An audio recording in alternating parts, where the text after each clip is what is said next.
Bonjour, vous êtes sur Startup Live aujourd'hui sur le salon Vivatech pour l'édition 2022. Et on va connaître un écosystème qu'on n'a pas encore vu et qui est très présent aujourd'hui, c'est le Congo, qui est très présent sur Vivatech, un très gros stand avec beaucoup de startups.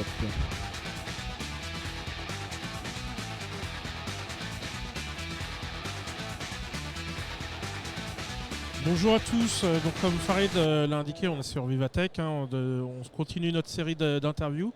Cette année, on vous a expliqué qu'il y a plusieurs pays qui ont un stand, et notamment pays d'Afrique, qui ont un stand pour représenter leur start-up.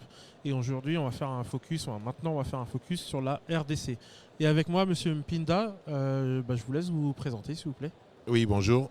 Freddy Pinda, je suis le conseiller du ministre en charge de numérique de la RDC, le professeur Eberante Kolongele, et je suis ingénieur de formation diplômé des Polytechniques. Merci beaucoup. Comme expliquait Farid, nous dans notre cas, dans le cas d'Inform Family de Startup Live, on se balade souvent en Afrique, on interviewe des écosystèmes, mais il est vrai que la RDC, en tout cas pour ce qui nous concerne, on ne connaît pas trop. On sait où ça se trouve, évidemment, on a pas mal d'amis venant de là-bas, mais en termes d'écosystème et de start-up, est-ce que vous pouvez déjà nous expliquer un petit peu comment ça se passe et puis peut-être les secteurs privilégiés, s'il vous plaît? Ok, merci, mais c'est normal, la RDC commence depuis 3 ans, c'est notre 3e participation à Vivatech. Nous commençons à mettre en avant notre écosystème qui est aujourd'hui composé d'un millier de startups, ce qui n'est pas beaucoup pour une population de près de 100 millions d'habitants. Et nous essayons de faire en sorte que les startups connaissent un développement comme dans d'autres pays africains où elles se développent facilement et mieux. Donc c'est vraiment la tendance d'abord politique qui a été de donner un plus aux startups. Et ça passe notamment par cette exposition à l'international via des salons comme celui de Vivatech, mais d'autres salons également au Moyen-Orient, aux États-Unis. L'idée, c'est vraiment de permettre aux startups d'aller de l'avant. L'écosystème est composé, je dirais, de 2 types de startups. Il y a les startups que j'appelle matures. Ce sont des startups qui ont commencé parfois à l'étranger, qui sont venues, c'est de la diaspora, qui a ramené des startups en RDC. Et ces startups-là, elles ont l'habitude de venir à Vivatech, d'aller au CS de Las Vegas. Elles sont à Bruxelles, elles sont à Londres, elles sont à Paris. Et puis, le plus gros, c'est les startups que nous voulons aujourd'hui permettre d'amener à Paris. C'est quoi? C'est des jeunes. Cette année, on n'a que des jeunes qui ont des idées et souvent pas de moyens. Et nous essayons de leur apporter à la fois les moyens et l'exposition à l'international. Et c'est vraiment, pour nous, cette année, on a 6 startups, mais qui sont vraiment des jeunes, c'est la première expérience à l'international, mais qui ont des très belles idées que nous pensons qu'ils peuvent rencontrer des investisseurs en venant à Vivatech. D'accord. Au niveau des secteurs, est-ce qu'il y a des secteurs particuliers? Absolument. Comme dans beaucoup de pays africains, c'est les fintech qui portent les startups. Et malheureusement, moi qui suis un ingénieur, je trouve qu'il n'y a pas que la finance. Par exemple, dans un grand pays comme la RDC, qui est aujourd'hui le principal pays qui produit des choses pour cette révolution numérique, le cobalt, le lithium, les coltans, il y a pas mal de secteurs. C'est-à-dire il y a les secteurs miniers, qui est un secteur où l'innovation est importante, mais qui n'est pas souvent traduite dans un écosystème numérique. Chez nous, par exemple, il y a l'agriculture. On est l'un des plus grands pays avec des terres arables qu'on ne compte plus. Et on veut aussi apporter le digital dans l'agriculture. Et effectivement, couramment, on trouve 60 à 70% des startups qui sont dans la fintech, qui permettent des paiements, qui permettent d'accélérer les mécanismes de paiement. Mais les autres volets de l'économie aussi bénéficier de l'innovation. D'accord. Et effectivement, comme vous mentionnez, la RDC en termes de superficie, c'est un des pays les plus grands. Alors on a en face ici Farid qui me rappelle souvent que l'Algérie est le plus grand pays en termes de superficie d'Afrique, mais la RDC vient juste derrière. Vous parlez aussi d'agriculture. Il me semble qu'il y a vous l'avez mentionné, beaucoup de terres arables. Sur la partie agritech, quelles seraient les problématiques pour les startups? S'il y en a, ou quelles sont les opportunités que vous voyez d'habitude? Bon, je dirais qu'il y a plus d'opportunités que des vrais problèmes, parce qu'aujourd'hui, pour l'essentiel, l'agriculture, elle est encore à l'ancienne. Et c'est une agriculture qui n'a pas accepté ou qui ne s'est pas ouvert à l'innovation. Et c'est pour ça que depuis 2 ans, nous essayons de dire oui, le pays doit devenir un grand pays agricole, mais pas l'agriculture de grand-père. C'est une agriculture qui soit modernisée, qui soit digitalisée, et nous essayons de pousser les startups à venir sur ce créneau. Même si, pour des raisons économiques, ils vont naturellement vers les fintech, parce qu'ils savent qu'ils peuvent lever facilement des fonds, ils peuvent trouver des partenaires. Mais nous voulons aussi aujourd'hui que l'agriculture soit demain les secteurs qui appellent plus d'innovation. Après, c'est vrai, on entendait l'autre jour, on était chez Viva Africa Arena qui a présenté plusieurs startups africaines, et un des investisseurs qui était présent nous disait que c'est vrai que souvent, même s'il y a plusieurs secteurs sur lesquels on veut avancer, les paiements, ça reste quand même la base. Enfin, en tout cas, ça reste une première étape à mettre en place pour pouvoir faciliter les paiements, et que, d'après lui, dès qu'on a ça qui est en place, au moins en partie, ça permet de faciliter. Est-ce que vous estimez que, comme vous dites, il y a beaucoup justement de startups qui sont tournées vers la fintech, est-ce que du coup ça permet de donner aussi un élan peut-être aux autres secteurs ? Oui, mais c'est vrai que il y a bien une raison pourquoi les startups qui sont toujours orientées vers la fintech. C'est parce que dans beaucoup de pays, notamment la RDC, la bancarisation a un taux très faible. Donc c'est fait que le fait qu'il n'y ait pas vraiment de bancarisation, on est tous portés à faire des échanges via des mécanismes qui nous sont proposés, et par exemple par les opérateurs de téléphonie. Donc, et c'est comme ça que ça fait que c'est intéressant à une start-up d'aller sur un créneau où il peut gagner de l'argent directement, où il peut vendre un produit. Mais venir sur des secteurs qui sont un peu plus longs, et c'est pour ça que nous disons, ok, la fintech c'est bien, elle a beaucoup aidé, elle a beaucoup porté l'innovation. Maintenant, il faut que l'innovation vienne sur d'autres secteurs, notamment l'agriculture et notamment l'écologie. Parce qu'on n'en parle pas beaucoup, mais la RDC, c'est un grand poumon écologique du monde. Et nous aidons beaucoup le monde à supporter tout ce qui est la production de carbone et tout, via les fourmilières. Et nous voulons également apporter l'innovation dans ce secteur-là de l'écologie. Donc, il n'y a pas que la fintech, il y a l'agriculture, il y a l'écologie, mais il y a surtout pour nous les mines. Et si on parle aujourd'hui en termes d'écosystème, au niveau du Gabon, il existe donc des fintech. Donc, de ce que je comprends, et c'est même intéressant d'avoir ce prisme-là, de dire que finalement, puisqu'il existe aujourd'hui des opérateurs téléphoniques qui ont été les promoteurs de la data et qui ont finalement aussi, même pour certains, de la mobile money, ont un peu poussé sur la fintech. Pour vous aujourd'hui, est-ce que vous pensez que le Congo ou d'autres pays ont besoin d'avoir des champions ? Aujourd'hui, il y a des stratégies dans certains pays qui disent on va d'abord créer des champions pour pouvoir avoir finalement une myriade d'écosystèmes autour, ou est-ce que vous pensez plutôt à des laissés-mages, ou en se disant on va plutôt par exemple nous travailler sur les incubateurs, des accélérateurs et travailler sur une lame de fond ? Oui, le choix que nous portons en RDC, c'est plutôt un choix. On a un grand pays.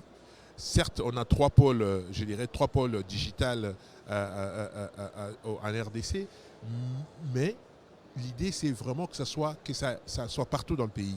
Et on ne recherche pas aujourd'hui nécessairement des licornes en RDC. Ce que nous voulons, c'est d'augmenter l'appétence au digital de la population, permettre aux startups d'avoir des moyens de se développer, et puis naturellement les licornes viendront. On voit déjà aujourd'hui, lorsqu'on regarde l'écosystème congolais, il y a 1, 2, 3 startups qui n'ont pas besoin de nous pour gagner des marchés à l'étranger, qui sont déjà connus, et on pressent que ce sera les prochaines licornes en RDC. Mais la stratégie, c'est vraiment de faire en sorte que le numérique se développe dans tous les pays, et notamment les genres. Parce que nous ne voulons pas un numérique où on aura 80% des hommes et 20% des femmes. Donc on a aussi une politique dans ce sens de se dire le digital doit aussi être le lieu de l'égalité entre hommes et femmes. Au niveau aussi de l'écosystème, encore une fois, pour notre connaissance, alors peut-être d'un point de vue ministère, savoir un peu les programmes que vous mettez en place pour accompagner, mais aussi peut-être du point de vue des startups, quels sont les écosystèmes existants.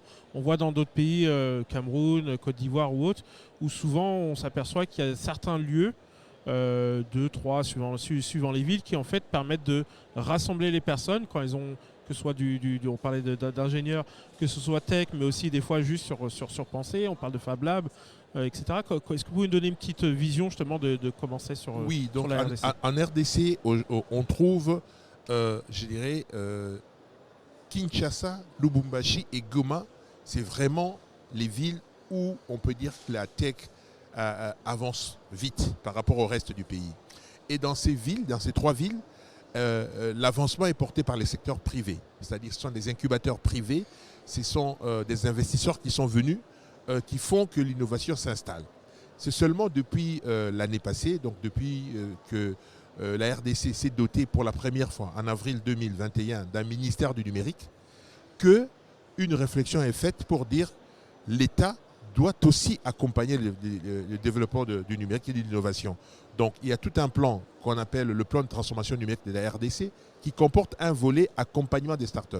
Ce volet comporte la création des incubateurs, mais cette fois-là publics, la création des Fab Labs publics, parce qu'on a constaté, nous, que l'accès aux incubateurs privés, aux Fab Labs privés, était un peu difficile pour les startups qui étaient éloignées du monde du business, éloignées des centres-villes. Et notre stratégie, c'est justement de dire, OK, on a déjà 3 villes qui sont vraiment les villes qui portent l'innovation en RDC.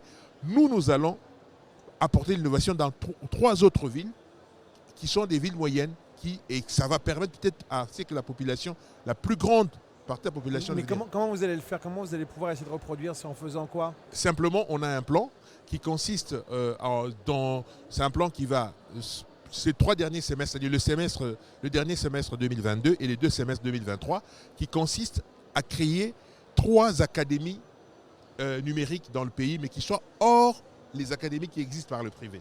C'est-à-dire on va essayer de choisir 3 villes différentes dans lesquelles on va installer un incubateur, on va installer un Fab Lab, et puis on va essayer d'installer des pôles d'éducation au numérique. C'est-à-dire nous travaillons avec l'Organisation internationale de la francophonie pour pouvoir mettre en place des programmes, des formations au métier du numérique. Déclic, mais on veut avoir une version nationale du programme Déclic qui consiste à dire, parce que le problème de l'Organisation de la francophonie, c'est que c'est 54 pays, mais nous, on a des problèmes spécifiques à la RDC. Donc, l'idée, c'est aussi de décliner ça à la RDC pour dire quels sont nos problèmes spécifiques. Et à partir de là, nous voulons former la jeunesse, parce que la RDC est un grand pays, beaucoup de jeunes, la population, 65% de la population, c'est des jeunes de moins de 30 ans, et le besoin de pouvoir trouver un emploi est énorme. Et le numérique doit devenir le nouvel horizon. Et le monde manque d'informaticiens. Vous avez de la jeunesse. Oui. Aujourd'hui, je ne sais plus, je crois qu'en France, il manquait 10 000 ingénieurs. Le monde entier a besoin d'informaticiens. Et il y a beaucoup de jeunes en Afrique aujourd'hui. Oui. La chance qu'on a, c'est que le numérique s'apprend. Et il peut s'apprendre sur des formations de 6 mois, d'1 an. Et ça peut répondre à certaines... Est-ce que, par exemple, aujourd'hui, il y a aussi une vision sur l'intelligence artificielle? Aujourd'hui, nous regardons, ça n'a pas commencé aujourd'hui, déjà Vivatech l'année passée, nous avions ramené une start-up qui était pour nous la première grosse start-up de la RDC sur l'intelligence artificielle. Et la preuve, c'est que cette start-up n'est pas aujourd'hui sur notre stand, mais est sur un autre stand parce qu'il a trouvé, et actuellement ici sur Vivatech, mais pas sur le stand de la RDC. C'est quoi on va essayer de la trouver. Vous allez rencontrer Cédric et Jenny, qui sont les 2 créateurs de la FFT Tech. C'est une startup sur l'intelligence artificielle. Génial. Et ils sont là, mais ils sont sur notre stand parce qu'ils ont trouvé un marché et ils ont des contrats en Europe. Donc c'est déjà une success story. Ouais, c'est l'une des startups pour nous qui est venue pour la première fois l'année passée avec nous sur le stand de la RDC et est revenue cette année via un autre mécanisme, ces investisseurs qui lui permettent d'arriver sur Vivatech. Ça me fait penser d'ailleurs, peut-être Farid, tu peux mentionner, il y avait l'initiative Afria qui cherchait justement... Sur l'intelligence artificielle avec Eric Adja, de la francophonie. Ouais. Oui. De toute façon, aujourd'hui, moi je me suis souvent posé la question de pouvoir établir surtout une égalité vis-à-vis de l'apprentissage et de l'éducation. Ça peut se faire très facilement au niveau de l'éducation, mais par exemple sur les data centers, en termes d'AFRA, comment ça va se passer? Bon, disons que les aspects infra, c'est vraiment pour nous la base. Nous avons en RDC eu une démarche, je dirais, logique.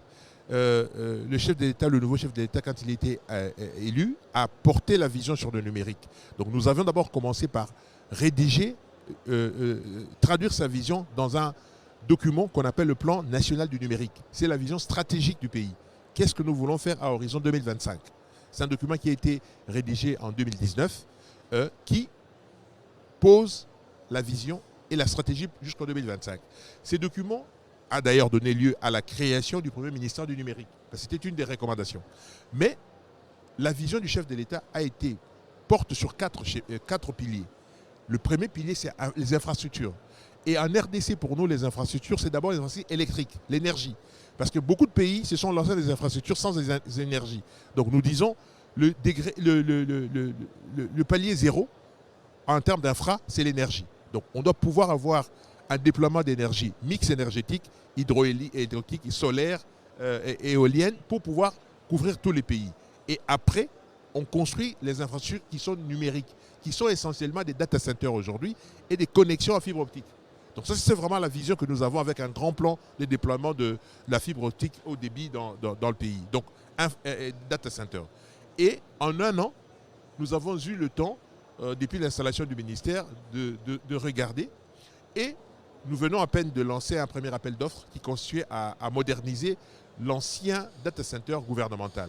Mais le grand chantier pour nous, et c'est lui qui va venir pour le second semestre, c'est que nous allons enfin lancer un appel d'offres international ouvert pour construire notre data center national et qui doit porter la souveraineté numérique du pays.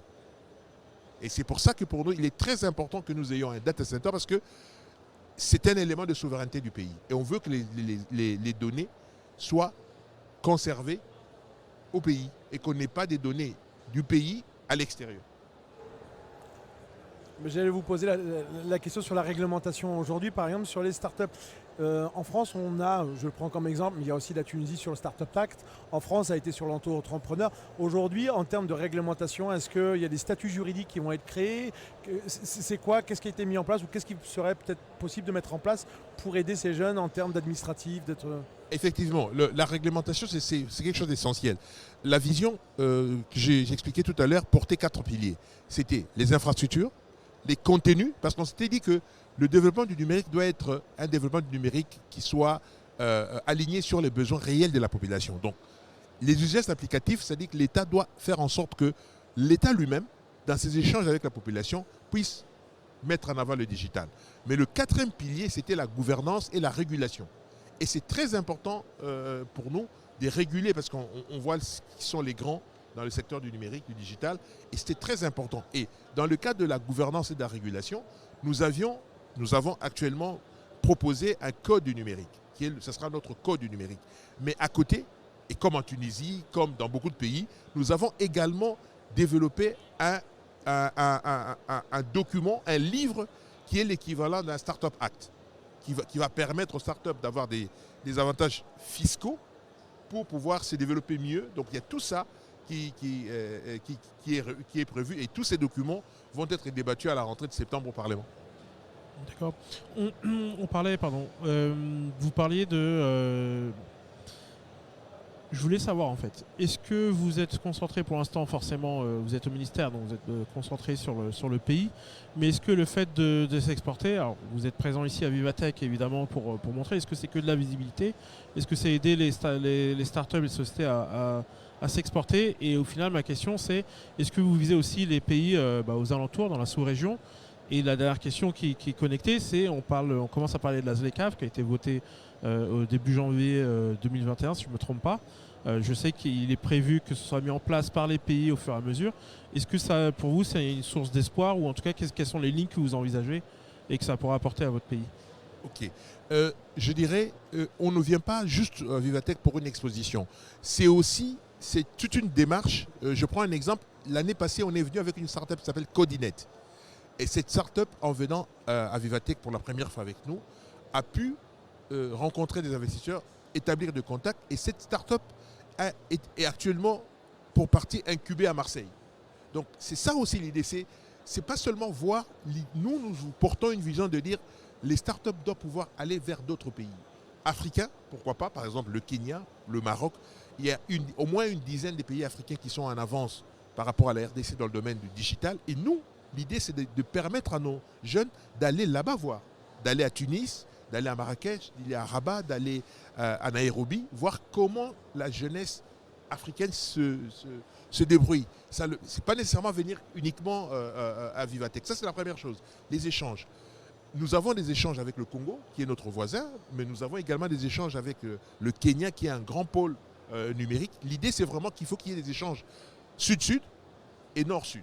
On n'a pas pour la majorité, nous avons fait nos études ailleurs, aux États-Unis et en France ou en Europe, et on veut aussi permettre à ce que l'Afrique du Sud, qui a aussi un grand pôle, nous avons des échanges avec l'Afrique du Sud. Il y a beaucoup de nos think-tech qui sont en réalité des think-tech qui sont et à Kinshasa et à Johannesburg ou à Pretoria. On est très ouvert et il faut aussi permettre à ce que le digital permette à la jeunesse de circuler dans le monde entier, ça qui est des freins, des barrières, des visas, et ainsi de suite. C'est vraiment notre vision. Qu'est-ce qu'on peut souhaiter aux startups de RDC aujourd'hui là l'objectif pour vous réussi de Vivatech, ça serait quoi?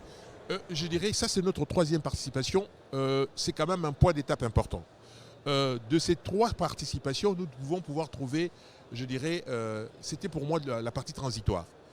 À partir de l'année prochaine, nous devons pouvoir mettre en place des structures.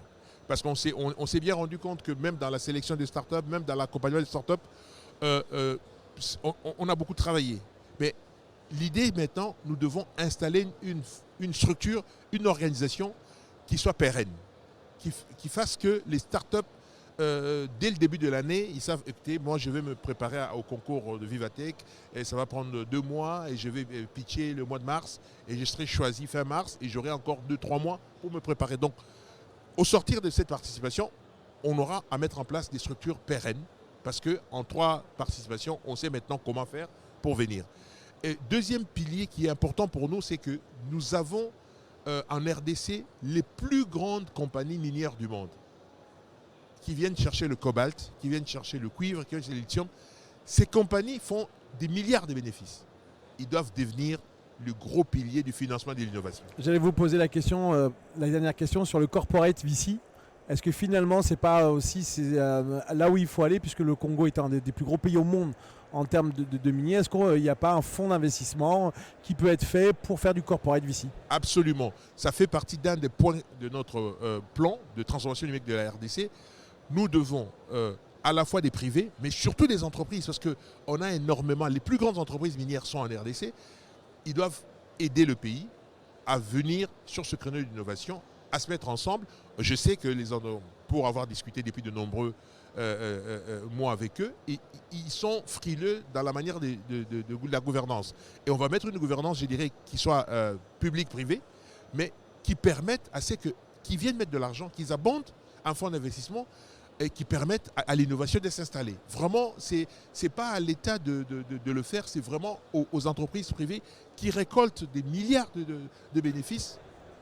Et en plus, j'espère qu'ils comprendront aussi surtout que c'est aussi pour leur avantage, parce qu'il va falloir aussi en interne innover. Et si ça innove à l'intérieur du Congo, c'est ce qu'ils auront à gagner en entrepreneuriat, peut-être même en absorption, en récupérant de la technologie, quoi. Absolument. Donc nous les avons sensibilisés. Nous les avons sensibilisés déjà pour cette Vivatech. Et nous avons pu bénéficier de la compréhension de la ministre en charge du secteur minier, qui soutient la participation de la RDC à Vivatech. Elle est vraiment un point fort pour nous. Et on va aller probablement pour la prochaine participation 2023 à un type de joint venture entre le ministère du numérique et le ministère de Mines pour faire en sorte que les secteurs miniers deviennent le secteur prioritaire dans ce type de financement de l'innovation. Peut-être un dernier mot, on va bientôt finaliser. Un dernier mot, peut-être un dernier message? Oui, le dernier mot pour nous, c'est de dire la RDC, c'est un grand pays qui n'est pas très connu. C'est un pays francophone, près de 100 millions d'habitants, mais qui regorge énormément de ressources, souvent naturelles, mais aussi, je dirais, humaines. Il y a énormément de la diaspora qui est formée, qui est à l'extérieur, et le digital, le numérique, le développement du numérique, nous disons, c'est un moyen pour ceux qui sont installés dans la diaspora, à l'étranger, de rapporter à la fois de l'expérience, parfois de financement, mais aussi la manière de travailler. Et c'est vraiment ça ce dont on a besoin, c'est de prendre des jeunes, de leur montrer comment est-ce qu'on peut travailler avec détermination, persévérance sur un objectif et malgré les obstacles, continuer à travailler et espérer qu'au bout de l'effort, on aura le succès. Merci beaucoup, M. Pita, du ministère du numérique de RDC. Merci pour votre message et puis on restera en contact et essayer de découvrir un peu plus, d'explorer un peu plus l'écosystème de RDC. Ok, c'est moi qui vous remercie pour votre invitation. C'était Vivatech 2022 Startup Live.